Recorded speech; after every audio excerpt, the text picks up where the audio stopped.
All right, let's jump right in. We're going to talk about a pretty radical idea about wealth today, an idea that has absolutely nothing to do with stocks or savings or any of that. We're going to go deep into the source material here to explore one fascinating question. Is it actually possible to rewire your mind for abundance? So, let's just chew on this for a second. What if everything you think you know about money is just wrong?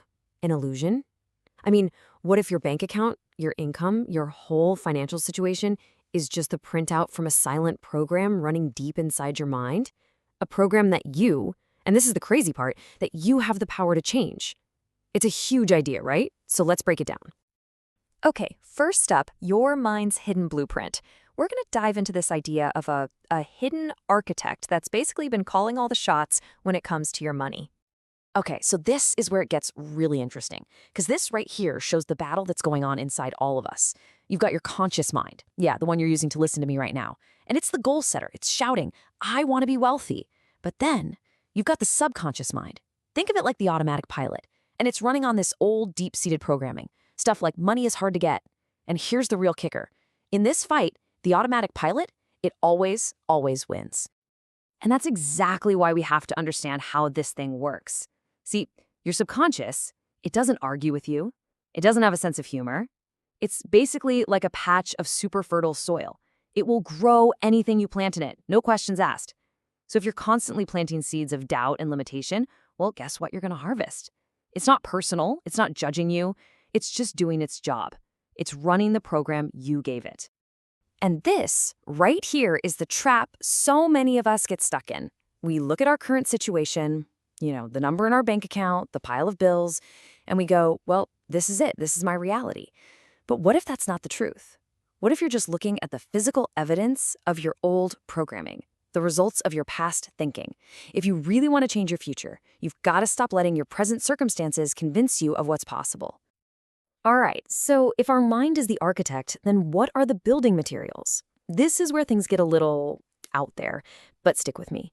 We're moving into the vibration of wealth. We're going to start thinking about money not as paper or coins, but as pure energy, an energy that responds to your personal frequency.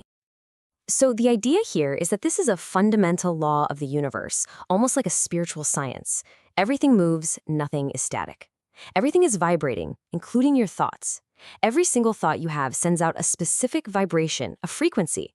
And your subconscious mind is like a giant receiving station. So when you're constantly thinking thoughts of, I don't have enough, you're literally tuning your inner radio to the scarcity station. And the universe has to play back circumstances that match that signal. And boom, this quote just nails it. It's not about what you're wishing for or asking for. It's about who you are being in this very moment. Your dominant feeling, your state of being, that's the magnet. You can't walk around feeling broke and scared and expect to attract wealth. The frequencies just don't match. And this chart just lays it all out, clear as day. On one side, you've got the scarcity frequencies. Fear, doubt, worry. These are low, heavy vibrations. And on the other side, you have the abundance frequencies. Gratitude, joy, love. These are high, light vibrations. So the whole game isn't about chasing dollar bills. The real work is to consciously choose to live in these higher emotional states as much as you possibly can. Okay, I get it. This all sounds great in theory, right? Just feel good and you'll get rich. But how do you actually do it? Well, that's exactly what this next section is about, rewriting your inner code. We're getting into the nuts and bolts now. The process itself is actually pretty simple. But don't confuse simple with easy. It takes discipline. Step 1, you have to decide. Get crystal clear on a financial goal that actually excites you. Vague goals don't work. Step 2, visualize. Build a full-on mental movie of your life as if that goal is already a done deal. And step 3, repeat. You impress this image onto your mind over and over again. But, and this is key, you have to do it with real emotion. Feel the gratitude. Feel the joy as if it's already here. And of course, affirmations are a huge part of this toolkit. But here's where most people go wrong. They think you can just repeat, I am abundant 100 times while feeling deep down that you're broke. That doesn't work. The words are just the vehicle. The feeling is the fuel. You have to say, I am a conduit for wealth, and actually feel the truth of it in your bones. That's the only way to plant it deep in the subconscious. All right, last section. This is about putting it all together. Section 4. living in abundance. This is where we talk about how to walk the walk, how to embody this new reality before you can even see it in your bank account. So there's this idea of acting as if you're already wealthy. And let's be really clear, this does not mean go out and max out your credit cards. It's not about faking it. It's about adopting the feeling, the state of being of someone who is wealthy. It's that quiet confidence, that sense of peace and security that comes from knowing, truly knowing, that everything is taken care of.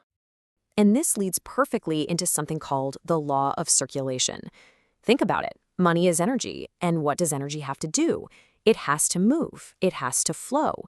When you hoard money out of fear, you're basically building a dam. You're blocking the flow. But when you give freely, or even just pay your bills with gratitude, you're signaling trust. You're telling the universe, I know there's more where that came from. And that opens the gates for more to come right back to you. So this really brings us to a final, pretty mind-bending question to leave you with.